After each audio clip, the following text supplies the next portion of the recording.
Welcome in Sandeep sir easy maths. आज की video में हम देखेंगे intercepted arc and inscribed angle. Intercepted arc, तो कौन से आर्क को आप इंटरसेप्टेड आर्क कहेंगे, ये हम देखेंगे। तो intercepted arc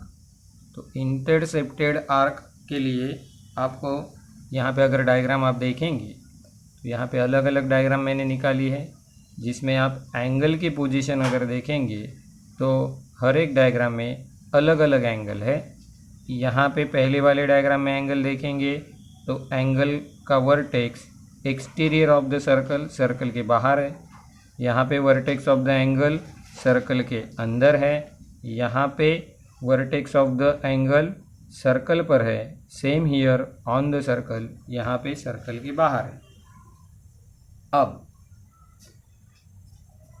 position of angle is not important for the intercepted arc. अगर आपको इंटरसेप्टेड आर्क की ज़रूरत है तो हमें एंगल के वर्टेक्स सर्कल के बाहर, सर्कल के अंदर, सर्कल के ऊपर कहीं पर भी हो, उससे कोई फ़र्क नहीं पड़ता। हमें सिर्फ ये देखना है कि अपना जो आर्क है वो आर्क एंगल के अंदर, इनसाइड द एंगल है कि नहीं। जैसे ये वाला आर्क है जो एंगल के पूरी तरह से अंदर है। यहाँ पर भी एक छोटा सा आर्क बनता है जो एंगल के अंदर है। यहाँ पर भी आप देखेंगे तो ये वाला जो आर्क है वो एंगल के अंदर है। यहाँ पर भी आप देखेंगे तो ये आर्क पूरी तरह एंगल के अंदर है, inside the angle, interior in the angle. यहाँ पर भी वैसे ही हो रहा है।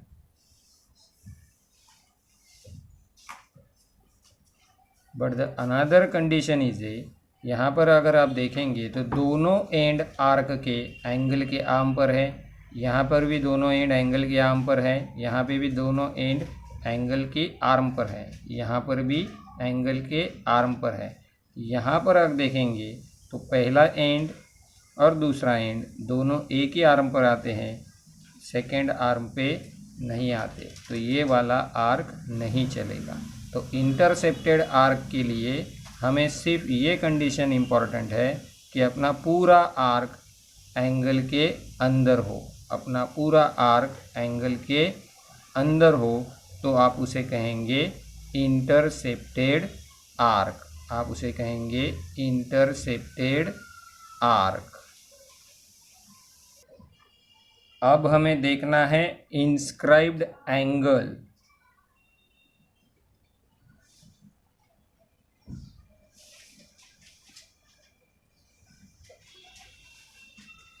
तो इंस्क्राइब्ड एंगल के लिए first condition is vertex of the angle is on the circle.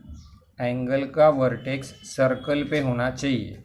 तो यहाँ पे एंगल का वर्टेक्स सर्कल पे है, यहाँ पे एंगल का वर्टेक्स सर्कल पे है, यहाँ पर नहीं है। यानी ये दो डायग्राम्स, यहाँ पे जो दो एंगल है ये एंगल कभी भी इंस्क्राइब्ड नहीं हो सकते। यहाँ पर भी एंगल का वर्टेक्स बाहर है तो ये भी नहीं चलेगा। तो बच्चे अभी ये दो जो इंस्क्राइब्ड एंगल हो सकते हैं। तो पहली कंडीशन तो यहाँ पे कंप्लीट हो गई कि vertex of the angle is on the circle. अब दूसरी कंडीशन पर चलते हैं। तो दूसरी कंडीशन ये है कि एंगल के दोनों आर्म सर्कल को इंटरसेक्ट करने चाहिए। तो यहाँ पे एक आर्म टेंजेंट बनता है, इंटरसेक्ट नहीं करता, तो ये भी नहीं चलेगा। यहाँ पर देखेंगे तो पहला आर्म यहाँ पे इंटरसेक्ट करेगा और ये दूसरा आर्म यहाँ पे इंटरसेक्ट करेगा, तो ये वाला एंगल आप इंस्क्राइब्ड एंगल है ऐसे कह सकते हैं। तो condition for the inscribed angle is a vertex on the circle and both arm intersect to the circle. Condition number 1, vertex of the circle, ये vertex of the angle circle पे होना चाहिए और दोनों आर्म आपके सर्कल को intersect करेंगे, तभी आप उसे इंस्क्राइब्ड एंगल कहेंगे। तो inscribed angle is most important than intercepted arc. यानी इंटरसेप्टेड आर्क यहाँ पे 4 जगह पर हो सकता था, पर इंस्क्राइब्ड एंगल सिर्फ एक ही डायग्राम में कंप्लीट होता है। तो इम्पोर्टेंस यहाँ पे इंस्क्राइब्ड एंगल भी है और इंटरसेप्टेड आर्क भी है। इन तीनों में सिर्फ इंटरसेप्टेड आर्क है, इंस्क्राइब्ड एंगल नहीं है। तो हमें जो थियरम अभी पढ़ना है वो थियरम इंस्क्राइब्ड एंगल के नाम से जाना जाएगा, ना कि इंटरसेप्टेड आर्क के नाम से। तो what is the inscribed angle, चलो अब वो देखते हैं हम। तो चलो शुरू करते हैं इंस्क्राइब्ड एंगल थियरम। तो सबसे पहले इंस्क्राइब्ड एंगल थियरम क्या है वो समझ लेते हैं।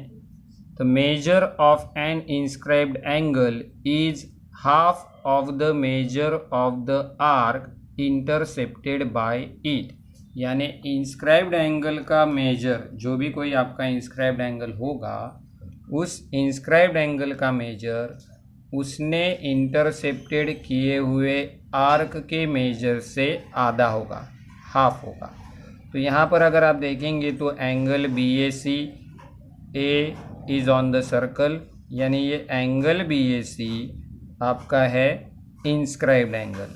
यहाँ पर आप देखेंगे तो ये BAC इंस्क्राइब्ड एंगल है, यहाँ पर भी आप देखेंगे तो BAC इंस्क्राइब्ड एंगल है। अब ये तीनों डायग्राम में अगर आप देखेंगे तो centre of the circle is on arm of the angle BAC, centre of the circle is in interior, और circle centre of the circle is in exterior of the angle. ये 3 पोजीशंस हो सकती है आपके इंस्क्राइब्ड एंगल की। इन 3 से ज़्यादा position में आपका इंस्क्राइब्ड एंगल नहीं आ सकता। तो हमें ये तीनों पोजीशन में ये प्रूव कर देना है कि इंस्क्राइब्ड एंगल का मेजर उसके इस इंटरसेप्टेड आर्क BC के आधा होगा, हाफ होगा। इन तीनों पोजीशन में आपको ये प्रूव करके दिखाना है। तो हम एक एक करके इन तीनों पोजीशन के बारे में हम पढ़ लेंगे। तब तक इंस्क्राइब्ड एंगल थियरम क्या है ये बाय हार्ट कर लीजिए। The measure of an inscribed angle is half of the measure of the arc intercepted by it. इसे ज़रा बाय हार्ट कर लीजिए। हर एक पोजीशन में आपको यहाँ पर measure angle BAC is equal to half of measure arc BC ये प्रूव करना है। ये एंगल BAC इस इंटरसेप्टेड BC के आधा है। यही चीज़ आपको इन तीनों पोजीशन में प्रूव करनी है। तो चलो पहले centre of the circle is on the arm, इससे शुरू करते हैं। चलो पहले पोजीशन के बारे में हम देखेंगे। In this position centre O is on the arm of the angle. तो यहाँ पे हम छोटी सी कंस्ट्रक्शन करेंगे। तो कंस्ट्रक्शन लिख लेते हैं। कंस्ट्रक्शन के लिए हम ये OC जोड़ देंगे। Draw segment OC। तो यहाँ पर हम OC को जोड़ देते हैं। तो OC जोड़ने के बाद हमें मिल जाएगा एक यहाँ पर ट्रायंगल AOC, जिसे हमें प्रूफ में इस्तेमाल करना है। तो यहाँ से हम शुरू करते हैं हमारा प्रूफ। तो अब अगर आप OC जोड़ते हो तो OA and OC these are the radii of the same circle. तो अगर ये radii of the same circle है तो ये दोनों कॉन्ग्रुएंट होंगे, यानी segment OA is a congruent with segment OC, और इसको रीज़न आ जाएगा रेडियाई ऑफ सेम सर्कल। अगर एक ही सर्कल की आप रेडियस लेंगे तो वो इक्वल होगी। तो ये बन गया आपका isosceles triangle. 2 sides are equal, OA and OC 2 sides are equal.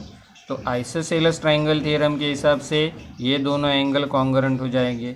So we get angle OAC congruent with angle OCA, इसको रीजन रहेगा isosceles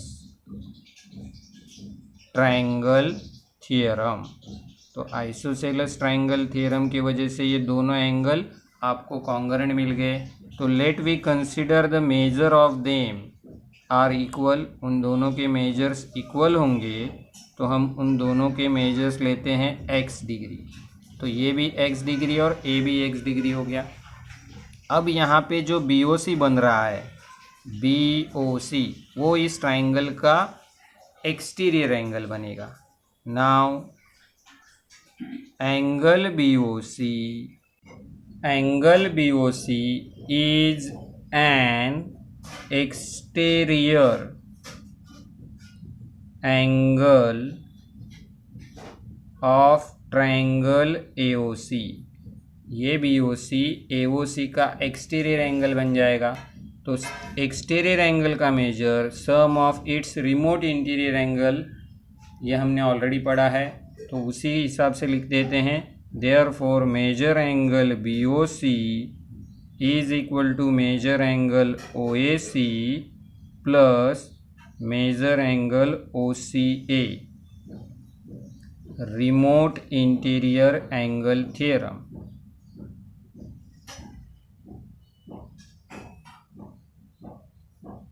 remote interior angle theorem के वजह से वो हो जाएगा। फिर यहाँ पे x और यहाँ पर भी x, देयरफॉर आपको मेजर एंगल BOC मिल जाएगा 2x। Measure angle BOC is a 2x। But अगर आप BOC की तरफ देखेंगे तो BOC is a central angle. तो अगर ये सेंट्रल एंगल है तो उसका मेजर होगा माइनर आर्क में। तो यहाँ पर आपने D लिखा है, तो वही लिखते हैं हम, measure of central angle is equal to measure of minor arc. But measure angle BOC is equal to measure arc BDC. So what we get here, तो इसके लिए हमें अभी मिल जाएगा, ये दोनों इक्वल हो जाएंगे। तो we get 2x is equal to measure arc BDC। तो ये अगर 2 उस तरफ चले गए तो x is equal to half of measure arc BDC। तो ये आपको यहाँ पे मिल गया सेकेंड, और ये है आपका नंबर फर्स्ट। तो फर्स्ट में भी x है, बोथ आर x, और ये भी x है। तो from equation first and second, what we get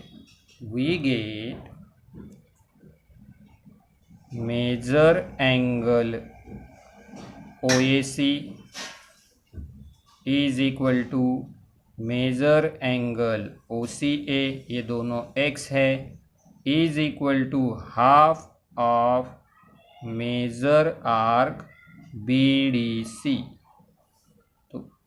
यहाँ पर आपको जो मिल रहा है measure angle OAC is equal to half of measure arc BDC। तो आप अगर OAC को देखेंगे तो क्या है ये OAC, इसी को आप पढ़ सकते हैं BAC। तो आपको automatically BAC is a half of BDC मिल जाएगा। तो हम अब यही लिखेंगे यहाँ पे OAC की जगह। तो BAC is a half of measure arc BDC। तो ये प्रूव हो जाएगा पहले वाले पोजीशन में। We are on second condition now. इस कंडीशन में center of the circle is in interior of the angle. यहाँ पे सर्कल का सेंटर एंगल के इंटीरियर में है। तो अगर आपको इसे प्रूव करना है तो हम यहाँ पे एक थोड़ा सा कंस्ट्रक्शन कर लेते हैं। यहाँ पर हम ये एवो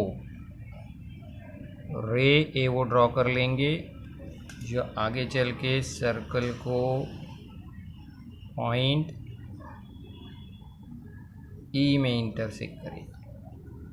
तो यहाँ पे हम कंस्ट्रक्शन लिख लेते हैं।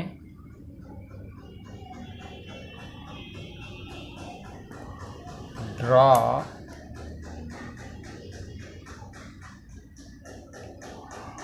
रे एवो which intersect to circle in point E। तो इससे क्या होगा, यहाँ पे दो एंगल बन जाएंगे EAC और EAB।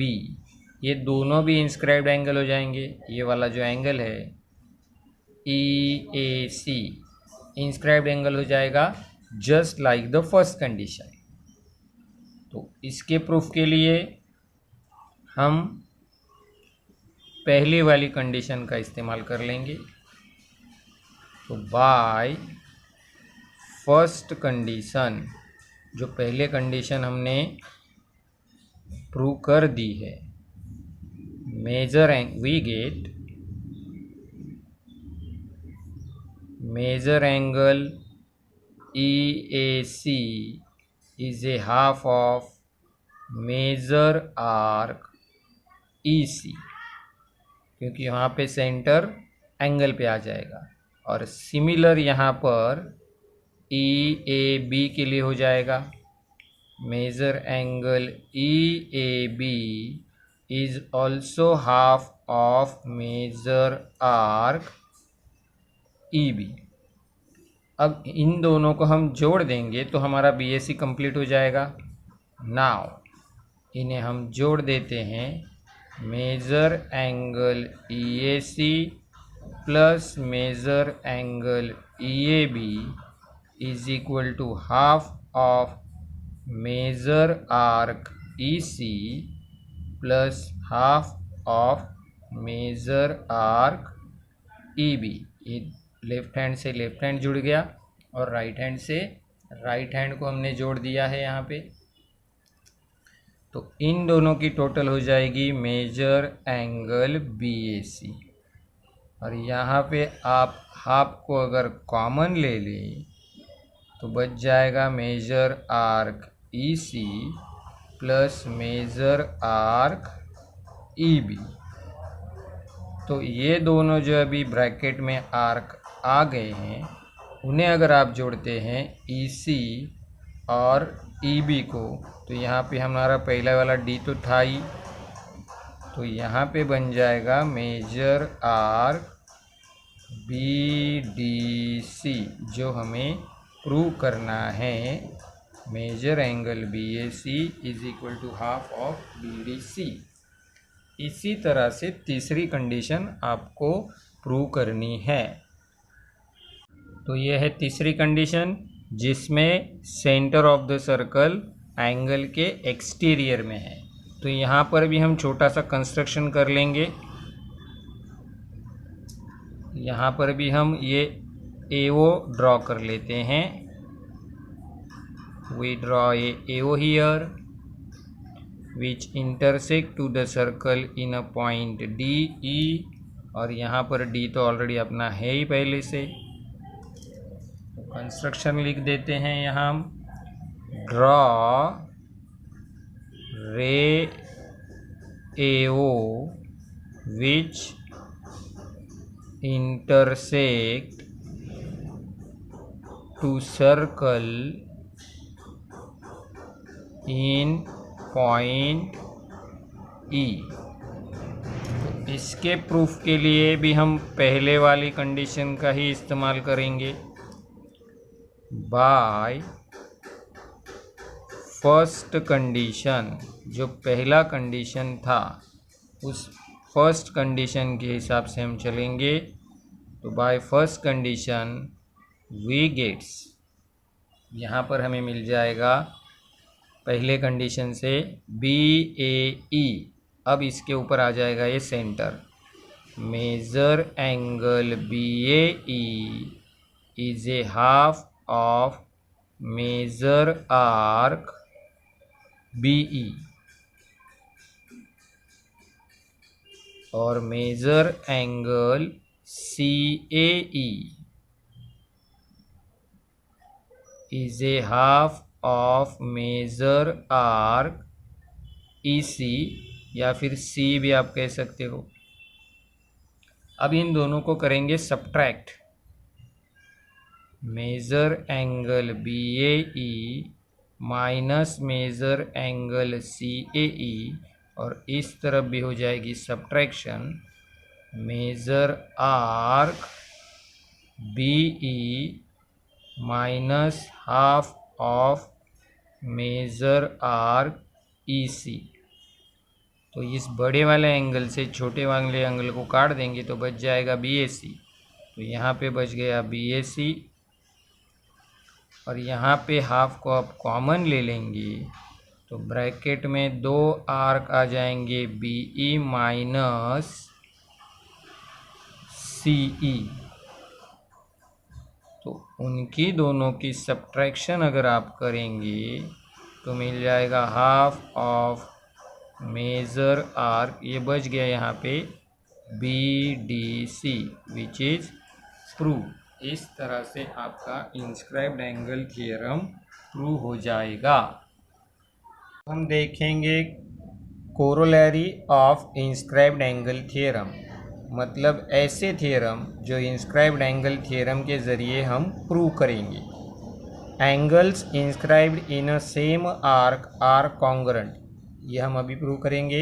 Angles inscribed in the same arc are congruent, अगर आपके एंगल एक से ज़्यादा एक ही आर्क में इंस्क्राइब्ड हो तो दोनों एंगल कॉन्ग्रुएंट होंगे। यहाँ पे PQR एंड PSR, ये दोनों आर्क PQR में इंस्क्राइब्ड है, तो ये दोनों आपको इक्वल बताने हैं।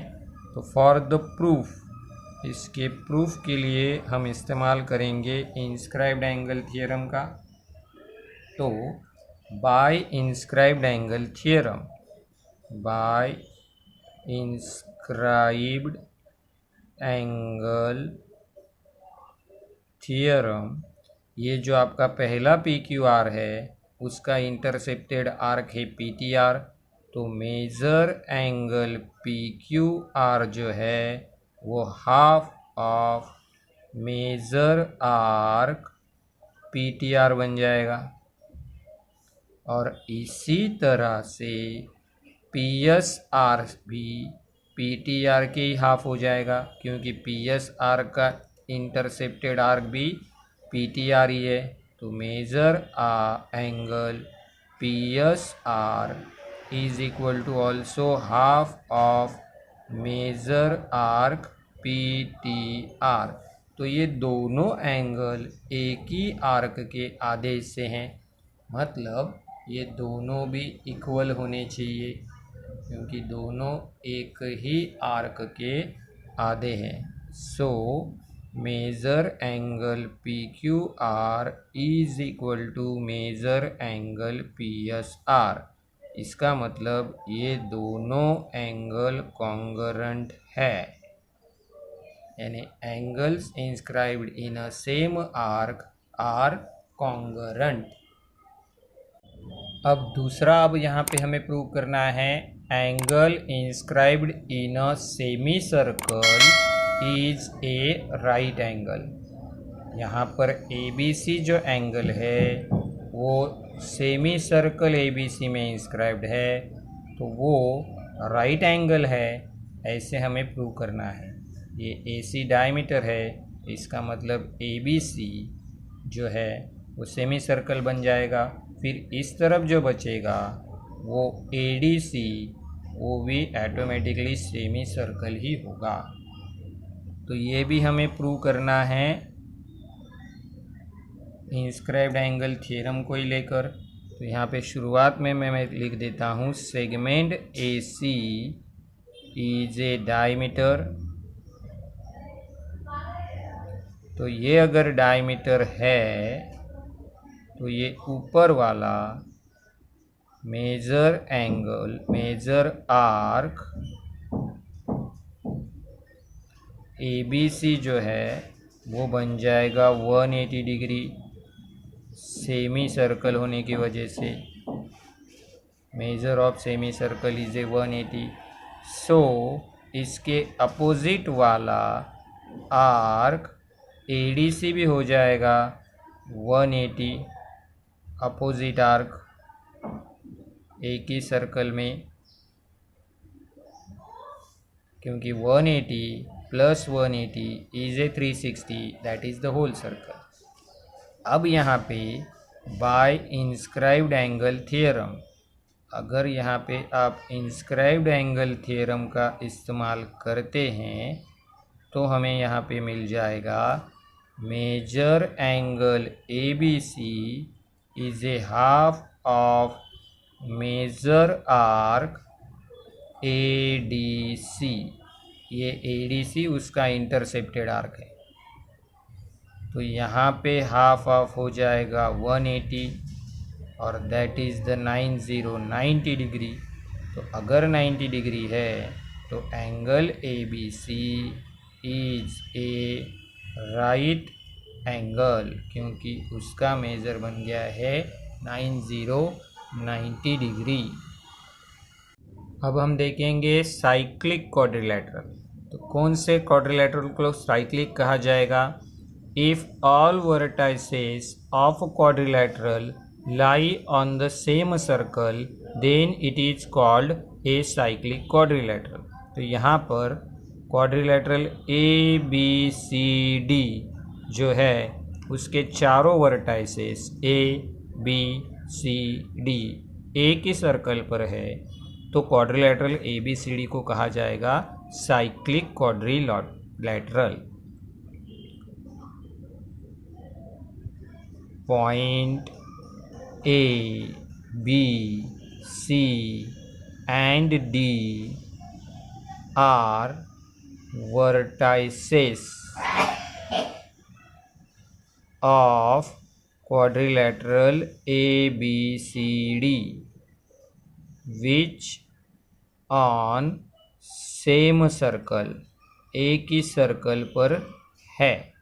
सो quadrilateral ABCD is cyclic quadrilateral। इसे हम कहेंगे साइक्लिक क्वाड्रिलैटरल, क्योंकि इसके सारे वर्टाइसेस एक ही सर्कल पर है, तो इसे हम कहेंगे साइक्लिक क्वाड्रिलैटरल। अब इसके अपोजिट एंगल के बारे में जो थ्योरम है वो पढ़ेंगे। तो ये है theorem of cyclic quadrilateral. Opposite angle of a cyclic quadrilateral are supplementary, यानी जो अपोजिट एंगल होंगे साइक्लिक क्वाड्रिलैटरल के वो सप्लीमेंट्री होंगे, यानी उनकी टोटल 180 होगी। तो ये जो एंगल B है ठीक उसके सामने एंगल D है, तो ये B एंड D इनकी टोटल हो जाएगी 180। उसी तरह से A और C इनकी दोनों की टोटल भी हो जाएगी 180। तो इसके प्रूफ के लिए हम इस्तेमाल करेंगे इंस्क्राइब्ड एंगल थ्योरम का। तो ये जो ABC है वो खुद इंस्क्राइब्ड एंगल है और उसका इंटरसेप्टेड आर्क है ADC। तो by inscribed angle theorem, by inscribed angle theorem, measure angle ABC is a half of measure arc ADC। जिस तरह से ABC के सामने ADC आर्क आता है, उसी तरह एंगल ADC के सामने आर्क ABC आ जाएगा और हम लिख पाएंगे measure angle ADC is equal to half of measure arc ABC। अब हमें इन दोनों की टोटल करनी है, सम करनी है। तो angle ABC plus measure angle ADC is equal to half of पहले वाला मेजर आर्क ADC प्लस दूसरे वाला हाफ मेजर आर्क ABC। अब यहाँ पर हाफ जो है वो दोनों में से कॉमन आ जाएगा, तो हाफ तो हम कॉमन ले लेंगे और ब्रैकेट में बच जाएगा measure arc ADC plus measure arc ABC। तो यहाँ पे दोनों आर्क की टोटल जो है वो क्या आएगी, ADC plus ABC is a whole circle. तो ये सर्कल पूरा बन जाएगा, मधबल उनकी टोटल हो जाएगी 360। तो इनटू आ जाएगा 360 और हाफ करेंगे तो बन जाएगा 180। तो हाफ करने के बाद ये बन जाएगा 180। तो ये जो मेजर एंगल ABC है वही है हमारा B प्लस ये है हमारा D। ये पहला प्रूव हो गया। और सिमिलरली वी गेट्स, इसी तरह से हमें मिल जाएगा angle A plus angle C is equal to 180। इस तरह से theorem of cyclic quadrilateral complete हो जाएगा।